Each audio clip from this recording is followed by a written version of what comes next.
All right. Hello, hello, hello. This is Tamika of Love Inspired Teach E, and today we are going to have a special guest. But I did want to give a little intro, remind you guys what Love Inspired Teach E is about. So we initially started as a blog, pivoted to doing podcasts, and the podcast topics are usually various topics, really. We've done finance, we've done relationships, we've done healthcare, which is what we're going to be doing tonight. And then we also talked a little bit about spirituality. And throughout this time, we've definitely touched on topics that I think people find intriguing, but there's also ones that are like near and dear to my heart. So I'm really glad to be able to introduce Amy Johnston. She is someone who I met through another near and dear friend who you guys have heard from before, Joe Calvanico, when he was talking about his nonprofit that he works with. But he introduced me to Amy, just because he saw a lot of synergy between what I've been talking about with Love Inspired Teachy and the Firestarters podcast, and really the arena that she's going into and has she's grown herself, and that's near and dear to her heart. And so Amy not only does this work because it's something she's passionate about, but it's just entirely relevant, and she's been able to grow it. And honestly, when I first met Amy, she just had an amazing spirit. So whenever you meet someone like that, you have to spread the love, make sure that other people are aware of the good work that they're doing. So without further ado, I'm going to add Amy in so she can add anything I might have missed that's very important to what you guys need to know about her. But I always like to make sure that people know, where I'm coming from and why I felt it was important for us to talk tonight. So is there anything I didn't touch on that you feel is relevant? Not really. Just thank you so much for having me. It's great to be here. I'm a social worker and a mental health clinician. So I work as a therapist and I see clients one-on-one. And then the other part of my job is really building and developing mental health programs at work. So that's what I've been working on. And I'm a mom. So we kind of bonded when we first met over the fact that we're both moms trying to figure this out, working, parenting, pandemic life. Absolutely. So that's a huge part of what I spend my days thinking about and dealing with. My 7-year-old and my 9-year-old. Yeah. Well, and those ages are really fun too, I have to say. They help you think about things a little bit differently. And it's been interesting because our kids, to get into us bonding, they've basically started school in the pandemic. So we've seen how it impacts them in their world. And then when we talked about how it impacts us in our working world, it's still relevant, right?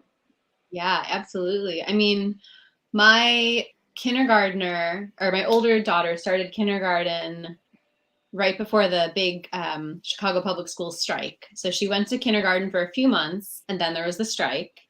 And then she went back for a month or two, and then the pandemic hit. And then we spent the next year and a half doing pandemic school, homeschool and everything. So it was a rough start for them.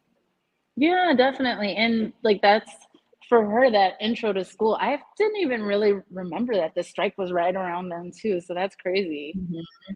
Yeah. But I mean, they're all back now, and I think kids are resilient. They're better than we give them credit for a lot of the time. So yeah. And the teachers I've talked with have actually said that they think that learning curve or that deficit that happened during the pandemic, they do feel that they're going to be able to make it up now that the kids have gotten back in a rhythm. And I think a lot of people were really nervous about that. I think so. I think the kids are catching up. I think everybody has to just be patient with them. I think the teachers are struggling more than the kids still, honestly, figuring things out again and trying to get back into the routine of what the work world looks like. Yeah, I completely agree with that, actually. Just in my own personal observations with my kids, and last year when it was still a debate between hybrid and whether or not they were going to come back full time. And I know you also have to factor in some of the kids had IEPs, but really to piggyback that, that is the teacher's work world. you know, they've been forced to adjust. They're supposed to be the ones leading the way, and that's honestly where you really fit in. So how did you get interested though in creating those training programs and bringing it into the work world? So to be honest, it happened almost by accident. I had worked at Lurie Children's Hospital for 6 years. So I worked in the intensive care unit, and I was dealing with like families in crisis and trauma and kids, not surviving. And a lot of my work was centered around supporting the nurses and the doctors and like the stuff that Mm-hmm. they were dealing with too.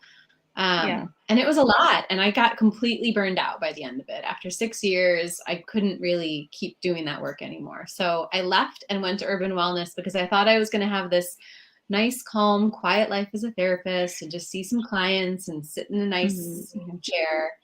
And I did that for like a year. And then I got kind of bored. And so I went to my boss and I was like, I'm bored. And I still want to work here, but I wonder, like, is there something else I could do also or in addition? So we Mm-hmm. started thinking about ideas, and that was right around the same time the pandemic hit. And so all of a sudden, so many of our clients were coming in for therapy. And whereas like the topic of therapy used to be their partner or their kids or like other stuff going on in their lives, all of a sudden work was the thing. Like people were burned out, people were thinking about quitting their jobs, people were so stressed about all the changes that were going on early COVID. And so Mm-hmm. between me looking for something to do and to create and our clients coming in with all this workplace stress, it just kind of organically came from there that we thought, well, why don't we start working on some workplace mental health programming? And instead of waiting for people to be burned out and ready to quit their job, we could go into workplaces and try to, lay some groundwork and do some training and education and deal with things up front. So I got to create a program, and we got to sort of fill a space that needed some support. That's awesome. So basically, you saw a need and you were able to respond to it because it fit your interests and you needed more to do at that point, more or Yeah, less, it was just right? sort of a perfect combination, a perfect storm in a way of, there was this struggle happening. I needed something a little bit more creative and energetic. And I'd been there. Like I had been burned out. I had been depleted. I had gone through the whole like compassion fatigue ringer. So I could relate to what it was like for people in all kinds of different organizations now going through stuff that we'd been dealing with at the hospital for years. Yeah. And how did you find people like the workplace and the leadership to be responsive? Like I know you said during the pandemic, people's awareness was there, but what do you really think in leadership they saw, and what, as far as that heightened awareness, how were you able to leverage that? Mm-hmm. I think it's still a struggle because I think leaders aren't sure where mental health fits into the workplace all the time. Mm-hmm. But especially early pandemic, it was just an opportunity for mental health to get a spotlight finally, that it was something that, everybody knows we all have mental health and we're all dealing with stressors. But up until a few years ago, it was still like, well, that's a home issue. And I go to work and I do work stuff. And we do kind of keep those two separated. And a couple of years ago, that really stopped happening. And I think leaders had no choice but to start paying attention. Like mental health just became such a huge part of the conversation. And I think Mm-hmm. leaders in most organizations, understandably, didn't know what to do with that. So the idea that somebody could come in and help them figure out, like, how are my people really doing? What are the issues we need to be dealing with? And then what do we do to address those issues? I think in some Mm-hmm. ways, folks were relieved of like, okay, we know there's a problem. We're not sure what to do about it, but here's a person and an organization that can come in and give us some support. Mm-hmm. And then as far as like you telling people more about those services, and creating a plan, how receptive are they to you and being able to really tailor it to their needs and their Mhm. employees? So it varies. I mean, we've got, different types of clients, from small nonprofit organizations with, a dozen or two employees, to some law firms that have hired us that have, lots and lots and lots of people, and everywhere in between. So one thing that's cool about what we do is like we have no set like template. Everything that we Mm-hmm. create is for the organization that we're working with. So when we're talking with leaders, I'm really like a real human, a real mental health clinician talking to real humans in the organization, being like, what's going on for you? What do you need? What are you struggling with? What are the issues that are coming up for you? And how can we address that? So I think it's just a different approach. Like, I really want to get to know them as people. And I think that's been, people are responsive to that. I think there's still also the sense of like, well, how are we going to know if it's working? Like, what are the metrics? What are the numbers? And that's such a tough business always wants metrics. It's one of their big things. But one of my clients had asked me that, and I had just gotten off of a call a couple of days before with Candace Schaefer, who was previously the head of global well-being at Twitter. So she was like very gracious and gave me an hour of her time to talk me through some of the work she was doing. And I asked her that question. I'm like, what do we say about metrics? And she said, to be honest, sometimes I just tell them, like, you have to trust me on this one. I'm like, well, that's easy for you to say. You're kind of global wellness at Twitter. But I kind of use that with this client. I said, look, when it's working, you're gonna feel it. And so a few sessions later, we started out with Zoom sessions. And then as the pandemic settled a little bit, we were in our first in-person training, and the room was buzzing and everybody was in breakout groups and they were all talking about whatever the topic was. And the executive director leaned over. He's really tall and I'm very short. He leaned down to me and he's like, it's happening, isn't it? And I was like, it's happening. Like, he could feel the buzz in the room though. Like, he could feel the people in the room starting to connect in a way they hadn't been able to for a long time. So sometimes you have to like experience it. Yeah, that's awesome. And then even for you, I'm sure like seeing it happen over and over again, it creates that momentum for you to keep building those programs and just really generate even more interest and hopefully get them to tell like their spouses, their partners about what you're doing for their companies, right? Absolutely. And I have to say, honestly, like as we reflect on like the pandemic, technically, I haven't heard anyone say for definitively it's over, right? Like we're too afraid to say that, especially coming into the winter season or when, you know, like flu's gone up and just different things have gone on there. But when we think about how during the pandemic, when it started, there was also a lot of like social unrest going on at that time. So how do you think that change in the environment socially? And so we postponed this. Thank you again for agreeing to that. But we postponed it because of the voting. But I feel like there was political change that had happened as well. So how much of a factor do you think that was in people's attitudes from the beginning of the pandemic to like when we were at its height and now? Like, how does that impact the work that you're doing and really what you would advise people to do as they continue to adjust? Like, we still don't 100% know what's going to happen. Yeah, I think that's really the theme of so many sessions, whether it's like therapy sessions with individuals or the organizational work, that uncertainty still feels like the overarching feeling. We still don't know, like, is this over? Is it going to heat back up again this winter?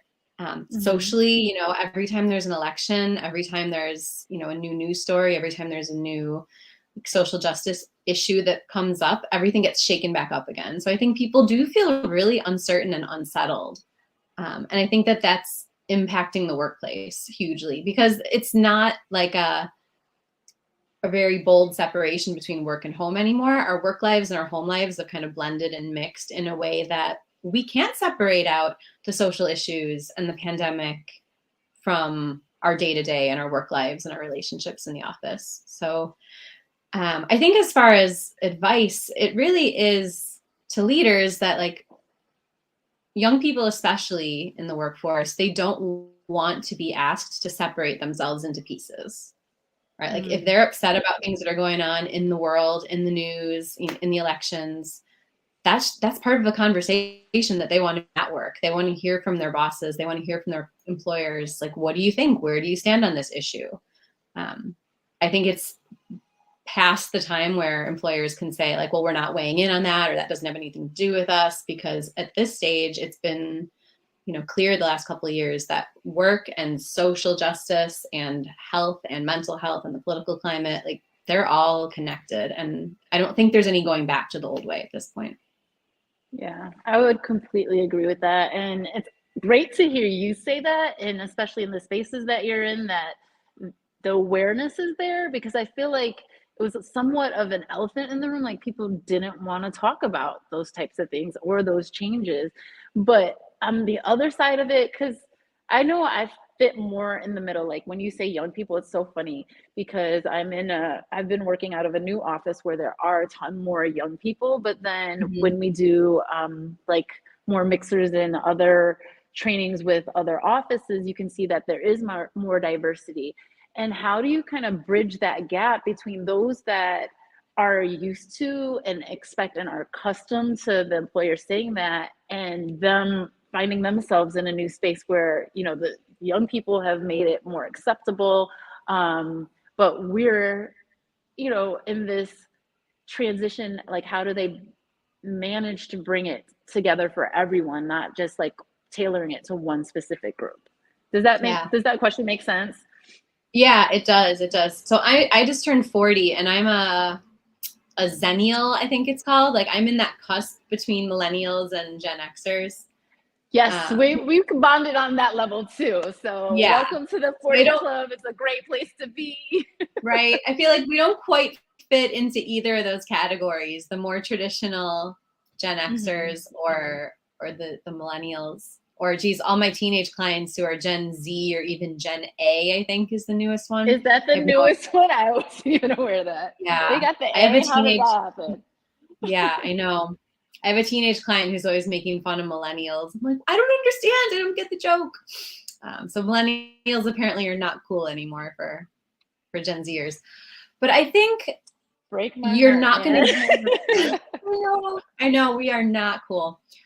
I think that we are in a space where employers are trying to figure out how to make everyone happy at the same time. And you can't. Like you can't have a one size fits all policy. You can't have a one size fits all mental health program.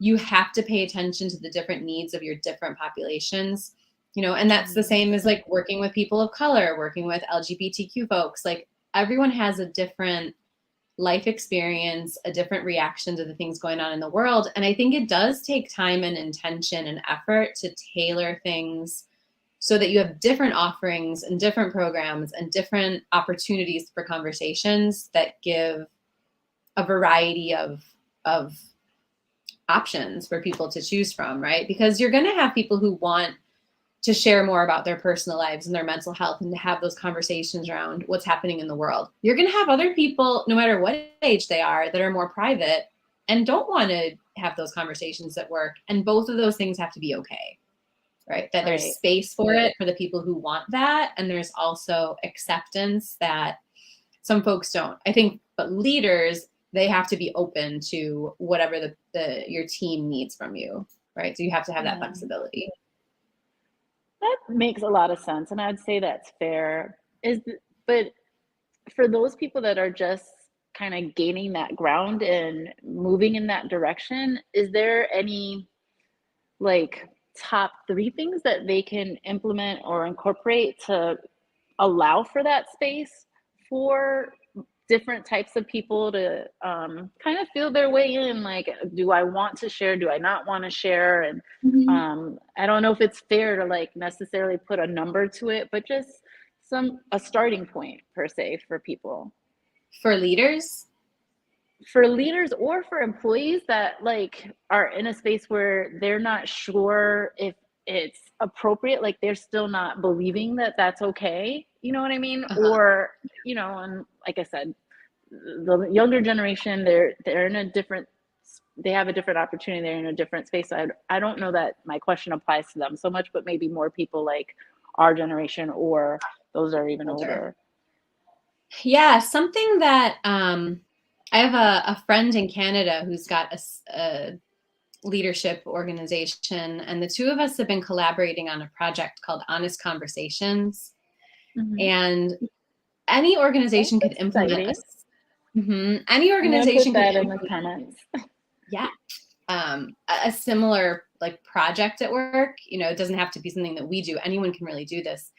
And the idea is that once a month, there's a facilitated conversation and it's open to anyone. And there's a topic and sort of a loose framework that we run through. So we actually have one coming up tomorrow in our like free public version of it. And tomorrow's topic is thinking outside the gratitude box. So we'll probably have between 15 and 20 folks joining us from all different types of organizations and roles.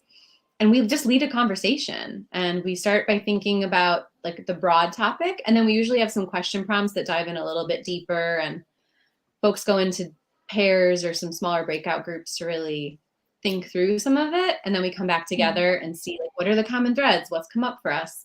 And it's a really nice way to start building connection and relationships, but in a container, right? It's not just like spill all your most personal information because that's what we do now.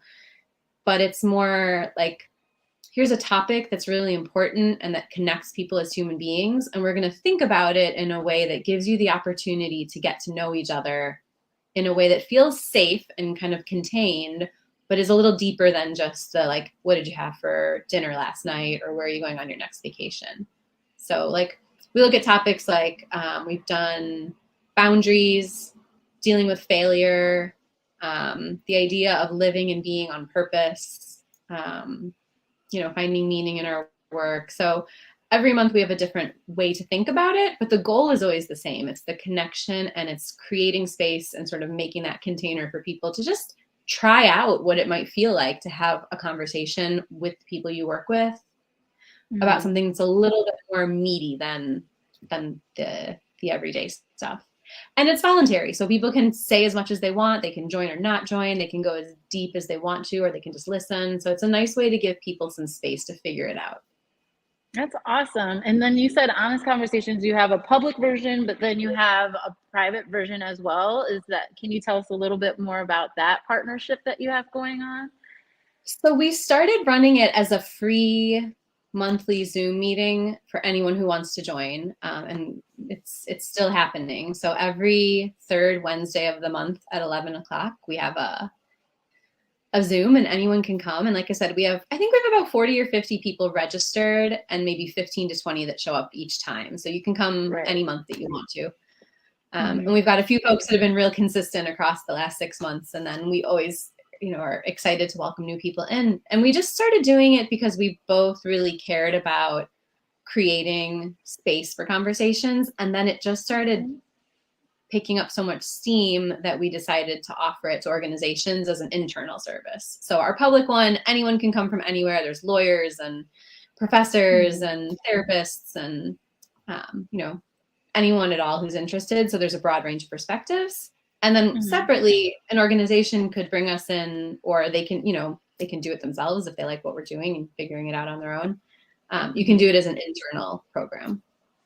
That's awesome though, because that's like an introduction for those people that want something like that in their own organization to say, hey, and even if they want to get buy-in, get a senior leader on board and have them check it out and say, this is something that would bring value. And I think you said it's during the lunch hour as well, right? Yeah, so it's because we have people from all over the country joining us. We do it at 11 a.m. Central Time. So that's noon Eastern time, I guess. Eastern, yeah. And that way it's like a morning breakfasty hour for people on the West Coast, because we've got people from all over. Across the board. Yeah. Yeah. So it's been a cool way for people to connect that wouldn't have otherwise met each other. And then exactly like you said, some folks come to try it out and see what it's like and to decide, is this something we want to bring to our organization, to start building these conversations at work. That's awesome and amazing. Like I can easily see how that's grown and given people, you know, some confidence to share more and get those feelers out again. So I think that's an awesome suggestion as far as when I was asking you, how can people bring this in?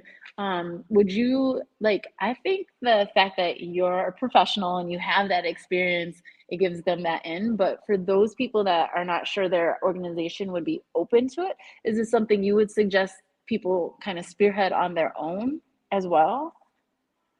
I think if you have a well-being committee or a wellness committee or some group of people that are dedicated to thinking about employee well-being. Sometimes it falls within the HR department, or sometimes it's within DEI, because mental health is also a diversity issue. If you've got a few folks that can kind of help make it happen, I think it's definitely something that they can spearhead on their own. We also do like a little guidebook, so that if people want like a pre-made set of 6 sessions where it's like, here's your topic, here's your prompts, like here's a framework of how you run it, just giving people a little boost so that they don't have to come up with the idea totally from scratch. But I think, it's not a therapy session, it's just a conversation. So anyone who's interested and willing to be a little bit vulnerable can lead this type of conversation. And it's interesting that you point that out, that it's not necessarily a therapy session. Do you find that people still have like some hangups, is the only word I can think of right now, about whether it's therapy or whether it's a discussion? Is that really important to highlight, and that distinction needed in this day and age? So I think what we do is, specifically, like when we were doing our session on failure, one of our breakouts was that we asked people in their pairs to tell the other person a story about a time that they had failed. And like, what did it feel like? What was it like to go through that experience? And so we did put some parameters on it. We said, like, pick a 5 out of 10, right? We don't want you going in there and telling somebody about a 10 out of 10 traumatic failure that's really going to trigger you, and the other person is going to feel like they have to take care of you. Like, that's not what this is about, right? So depending on the topic, we sometimes do put like a little, some boundaries on it. Boundaries, say, yeah. Like, this is, pick a 5 out of 10, pick something that you feel comfortable talking about, maybe something that's not like a giant failure from yesterday that you still haven't processed yet, but maybe something that you had some time to reflect on. So I think for the most part, people get that. But if we're worried about something being a little bit too tender, we'll just remind folks, like, this is a community space. And if somebody really has something they need to talk about, or something that's really a struggle, then it's great to have us there to be able to like have a side conversation and help support them, or give a referral, or figure out how to get folks in the right space for that. Gotcha. And honestly, I think the first step, having that conversation, might even, like you said, if you start in the middle of the road, it might even make it easier for them to consider pursuing, the therapy path, and like the more specific, I don't know what the right term is, but like just diving deeper. I think, to your point about the honest conversations and creating that space, I know I personally have loved that. In the company I worked at previously, they put so much more energy, and DE&I is like the buzzword right now. And I think you don't hear it quite as much, but you still do. And so when you mention that it does fall under that umbrella, again, that's that window of opportunity to bring this in for your organizations. Like, we all need help at times, and this has been new to all of us. This has been unprecedented. So why aren't we thinking of other ways to, bring more people into a shared understanding, right? Yeah. Well, and I think under the DE&I umbrella, we spend a lot of time in trainings and workshops framing this as an identity issue too, right? Like, who you are, how you identify, like how close you are to that center of power and privilege, that impacts how you experience mental health, right? Whether it's because, you have the privilege to take a mental health day when you're having a rough time and no one's going to question you about it, or whether you can find a mental health practitioner that looks like you or speaks your language or has the same, cultural background, whether you can afford to go to therapy, whether you've got insurance or not. Like, all of these things make a huge difference in how we experience mental health. And so a lot of what we do is like education around that your experience maybe as a leader and your employees' experience might be very different, even with both having an anxiety diagnosis, for example, because of how you look, what language you speak, where you come from, what your socioeconomic status is, what your community or family thinks about therapy as a concept. Like, they're all things that leaders really need to be paying attention to. Yeah, and just getting them to think and consider that is a win in and of itself. So that's awesome that you guys are bringing that to their attention and making sure that they're aware of that. I love that you mentioned mental health day, because it triggered me reminding myself that I need to do a break, because I always do them during the podcast. And we've like, I didn't give Amy a set of questions. I don't always do that, but I knew she was working on some exciting things, and I had personal questions that I wanted to ask her. But I did tell her that I always remind people to like, subscribe, share, and I always want to thank people who are watching the replay, because we know that this is during happy hour. I actually was sad because I didn't tell Amy this, but I usually will have a drink myself. And when Joe and I talked, hey, look at you, you got it. When you said it was a happy hour, I was like, I better pour a glass of wine just in case. I just couldn't get to it like I normally will, because especially with this topic, I think it takes the edge off too, because not everyone is always as comfortable talking about their feelings or talking about what they're experiencing at work. And I know for me, at the end of the day, I'm just like, yes, I need this. This is part of my wind down. It's allowed. We're grown-ups. So filter it in. Or find a way to build it in. And, you know, like I said, I have to build in the commercial breaks, but it's also the best time to cheers. So I'm like, can I have to cheers in spirit with you? I think I already mentioned you can comment, subscribe, and share, but I also want to encourage people to check out the website, because in December, a couple weeks ago, I did do a webinar with, I'm sorry, not a webinar, a podcast. Yeah, trying to switch hats here. But I did a podcast about finances with Drew, and we were planning on doing more events in December. So I want people to make sure to check that out. But to get us back on track and into the flow of just talking about mental health, even at work and the trainings, there's something you mentioned that I want to touch on, but I really have to share that Amy did a TED Talk recently. So I am going to touch on that. But I did want to ask, you were saying that you guys come up with the different topics and you have prompts, but where did you guys gather those prompts? Like what helped you to create these different topics to guide those discussions? So to be honest, Ashley and Liz are my colleagues in Canada, and they run an organization called the Wise Mind Co. And every month, a couple of weeks before the session, we get on a Zoom call and we say, what do we want to talk about this month? It's like really organic. And we also ask the people in the group to send us suggestions or from what they want to talk about. So sometimes it's like, all right, we've had a lot of people saying they really want to talk about boundaries. So let's start with that. And this month, coming up to Thanksgiving and coming up to the holidays, we'd actually just come off of a few more serious topics, which are really important. But we wanted to move into the holidays with something a little bit more warm, I guess. And so we decided to do gratitude. But we also, in our kind of brainstorming session, we really try to think about the other side of things, or like a deeper dive into things, or something that's a little bit different than just like, let's talk about being grateful, because it's been done and everybody understands gratitude as a practice. So we were just like, what do we think about gratitude? You know, how do we approach this topic? And we came up with this idea that like gratitude is not for everybody. And some people feel like a little about it. And sometimes it's hard to be grateful, especially with the world as it is right now. So we just go from there. And then we usually have like an hour-long brainstorming session where we're like, yes, we should talk about that. That's something that's going to be perfect. And we just start creating the questions. And so it's the same way when we make our guides for organizations to do it themselves. We just sit down and start talking about the topic and what we come up with and the things that light us up and get us excited. Like that's what goes in. We're like, well, if that makes us feel process. Yeah, we want other people to feel that way too.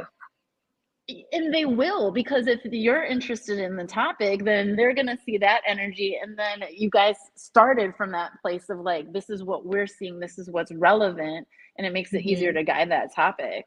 So that's totally awesome. Like, I'm happy to hear that. And I was, you know, it was kind of one of those curiosity questions, but it was one of those things where anyone who creates something, like there are times when you don't know like how to keep it going after a while. So I was just wanting to see if you guys had like some magic sauce or anything behind it. But you know what, like our relationship is the magic sauce. Like when we get the three of us on a call, it's just, yeah, it's sort of magical. And we just start like bouncing off of each other, and I'll say something and then they're like, yes, I was just thinking that. And like, what about this? And what about that? And all of a sudden we just have more content and more material than we could ever put into an hour. So we're always like, okay, we'll save that one for the next, part two.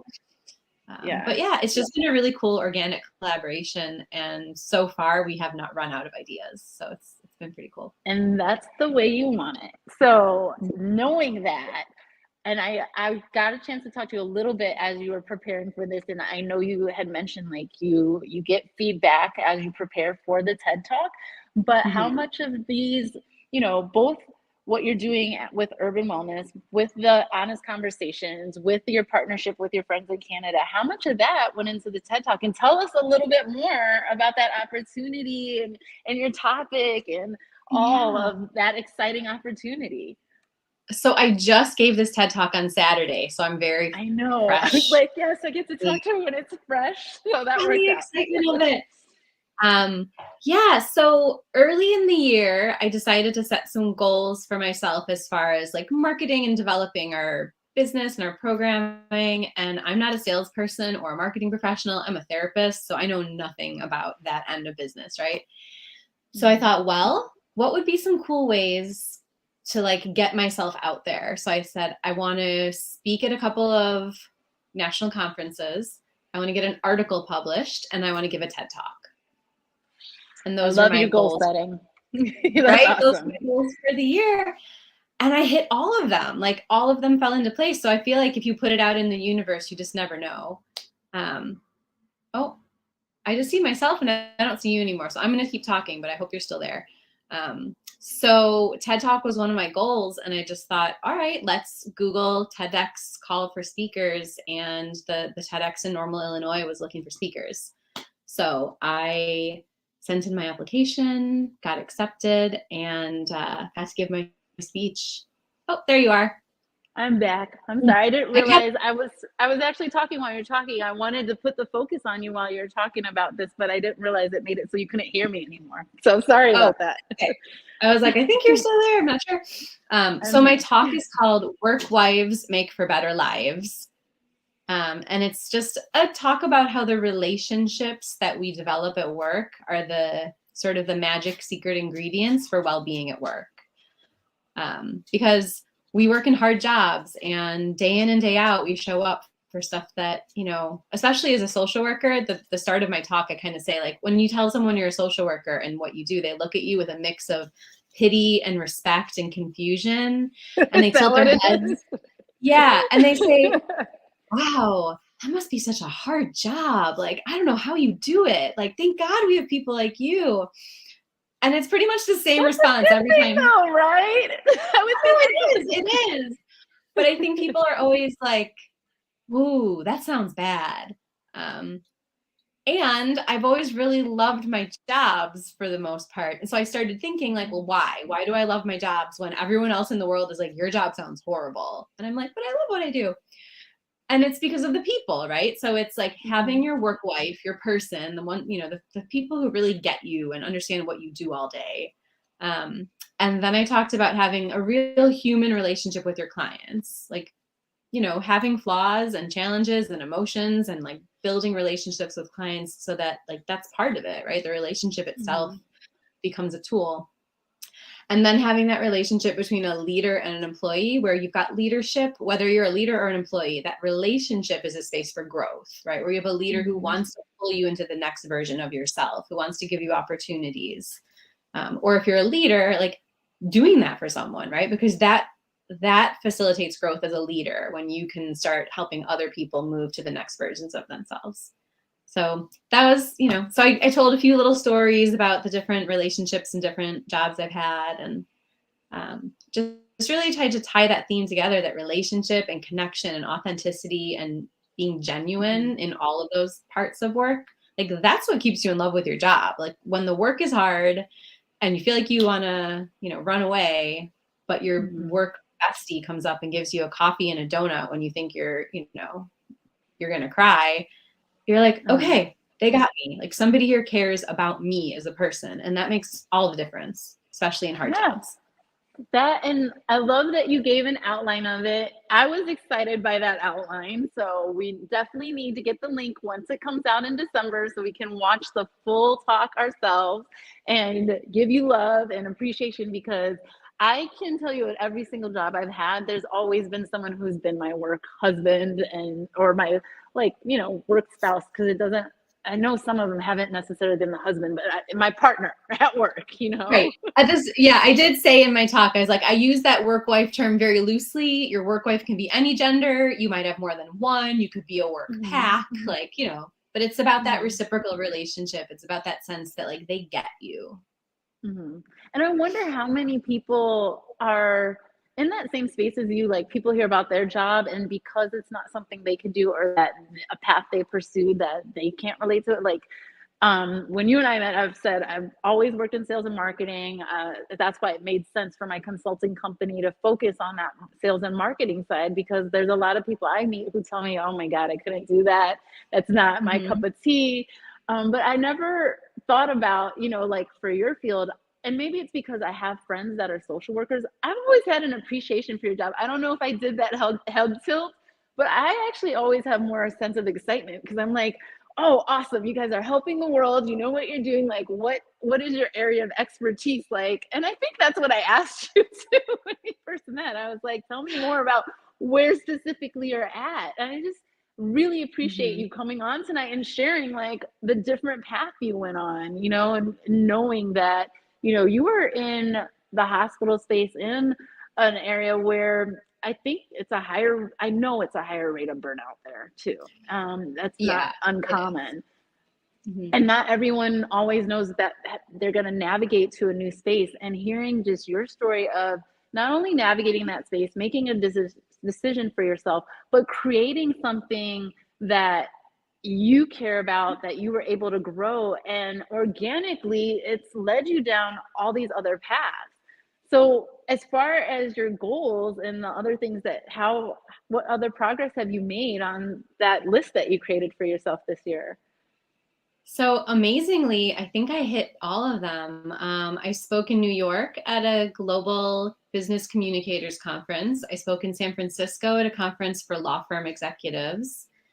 I was published in Practical Law Journal, and I was published for a physician's magazine here in Chicago. So I got my articles published. I have a couple of big conferences under my belt and a few more small ones. And then when I found out I was going to give a TEDx, I was like, a cherry on the top, right? Like how that is so awesome. Yes. I'm so happy for you. Congratulations on hitting all those goals. And all of that is also, I know you said you're not that into sales and marketing, but your plan in and of itself was your sales and marketing, because all this is designed to build the people's awareness of the work that you're doing, right? Yeah, absolutely. I mean, that was our strategy, I guess, was like, okay, so I'm not a sales and marketing person, but if I could go talk to people and if I could, speak at conferences or like write an article, people are going to connect with that, right? Because what we're talking about are basic concepts that touch everybody. So yeah, I think, so far so good. I'm like nervous about setting my 2023 goals though, because like now that all my 22 goals happened, now there's some pressure to like repeat. And you got to up the ante a little bit on those too. And you've done it. So it's almost like what would top that? And have you given yourself the freedom to consider that as well? I have a couple of projects simmering that would be some really, really big workplace mental health projects. So I think those are some I'm going to write down, like put an intention down on paper with some numbers around the amount of people that we could really support in these. But I think, more of the same, but just on a bigger scale. Like I love getting in front of people and being able to talk about what I care about and watching it land, like watching people have those light bulb moments where they're like, oh, yes, I get that. Like I feel that way or I connect with that. It's just really exciting and it's really energizing. And it's one of those like love what you do moments when if I'm on a stage and I'm having a conversation with a bunch of people and all of a sudden like it goes off and people connect. I want more of that. Well, honestly, everything you talked about tonight, even when you shared your journey and path, it was easy to see like what excited you and how you were able to build that momentum. And I think it's just encouraging learning from you about that. And I'm hoping that with the podcast and people watching the replay, we're going to get you even more corporations involved with the training program that you're building. So why don't you tell people how they can find specific information about that, and also any of the other current projects that you have where people can join in and learn more? Sure. So my email is amy@urbanwellnesscounseling.com. That's the easy way to get to us. So I run the program and I do a lot of the training myself. So like I said, we're a really human one-on-one kind of program and organization. So there's no apps and there's no tech involved. Like it's really me and my team supporting everyone. Our website is urbanwellnesscounseling.com. And then once you're on the page, you just look for the Wellbeing at Work tab. So because we're also a counseling practice, so we also have therapists that do all kinds of amazing work with individuals and couples and families. But my focus is the Wellbeing at Work piece. And some of the projects we've got going on right now, it's something I'm really excited about actually, that we're sort of combining our clinical therapy and the Wellbeing at Work is putting together a program for organizations where we embed a therapist in an organization. And what I mean by that is like, how often have you heard somebody be like, I should really start going to therapy, but like, I don't know how to find a therapist. I don't know what to do with insurance. Like there's wait lists. There's so much red tape. I don't want to use my EAP because it's like 5 sessions and then you never get to see them again. And I don't want my boss to know what I'm talking about, or, all these things, all the struggles and the barriers to getting into therapy.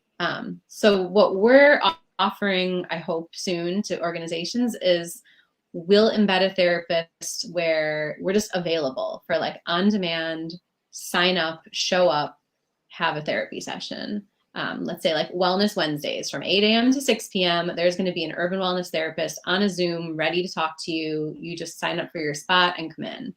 And it's, totally confidential, HIPAA compliant, all those things. The organization would be covering the cost and the employee just shows up. So like no red tape, no wait lists, no insurance paperwork, just like direct support on the spot. So that's something we're pretty excited about bringing to companies this year.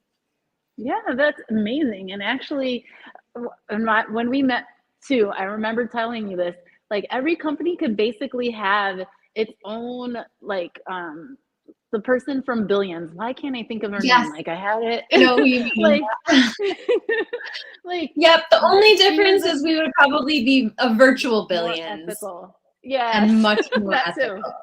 Much more ethical, I would hope. Much there were some questionable things going on there too, where I was just like, she can really do that since it's private. Well, and she was, her fictional person, she was employed by the company, so there's a little, as an employee, so there's a little gray area there too. But yeah, I think so many people that aren't seeing a therapist or getting mental health support are just coming up against barriers. Like I don't have time. By the time I get home from work, I don't want to have to do, therapy on the weekend when I'm trying to spend time with my kids. So building it into the workday is a way that employers can really show their commitment to mental health by saying, yeah, take an hour of your workday and have a conversation. Absolutely. And it's awesome that you're with an organization and you're leading the way in making that a reality and making it easy and eliminating the excuses, not just for the employee, but for those companies that are like, how do we even go about implementing this? So that's awesome to share. So we're going to go ahead and wrap up. I've loved the conversation. I appreciate you letting me pick your brain and hear all about the exciting things that you've got going on. The other thing that I typically do is I will share with people a nonprofit that I want to highlight. And I usually have, when it comes to the mental health, sorry, something just got in my throat. But when it comes to mental health talks, I'll usually bring up NHA actually. But because I know you work with different organizations and even with Lurie Children's, was there any nonprofit organization that you want to highlight tonight for people to check out and learn more? Yeah, so we've partnered before with the Therapy Fund for Black Women and Girls as far as trying to raise money to support that organization, and they're just incredible. They really they work in a lot of different ways to provide mental health services for women of color and girls, and support communities in lots of different ways, whether it's actually getting funding for women to see therapists when they don't have the money to pay themselves, or whether it's, creating a collection of therapists who are available to support women. So we've done some fundraising for them in the past, and we're going to be doing a fundraiser in February again, where they're going to be our fundraising target. So I think they're fantastic, and that would be a great place to start if people are looking for a therapy nonprofit to devote some time or energy or money to. Yeah, awesome. That's a new one, and I love to hear about new organizations because let's face it, when it comes to the things we do for ourselves, just helping someone else, that's like giving yourself a little mental health boost as well. And there's no shame in that, and it's an easy thing that you can do to help us all have progress. You know what I mean? So yeah, absolutely. So yeah, that's my vote. It's through the Loveland Foundation, and they run the fund. So okay, I'm gonna put that in the comments as well. And I think I already gave you the space to share any platforms that you have things going on. And honestly, I think it's even great that they can contact you directly via email to share. And I just want to thank you again for sharing your time tonight and telling us more about the ways you've been able to make progress and impact, and giving people that safe space and that understanding that, hey, we're moving in the right direction, and that our employers are starting to get it, and there's easy ways to incorporate it all into our lives. Yeah, 100%. Building relationships, making connections, getting to know people as human beings, like that goes a long way. So, and I have to that's say, what your podcast is about. It is, and honestly, you make it easy to talk about. Like, I don't know if it's just because I know like you're a fellow mom, we're in the same age group, but everything you said, I was like, oh, I don't even have to do that much talking. She's like so on point with it. She knows what direction she's going. And I love when people can see that ease, because it creates that pathway for them, or even like kind of rolls out the red carpet, like, all right, I at least know I'm not alone, 100%.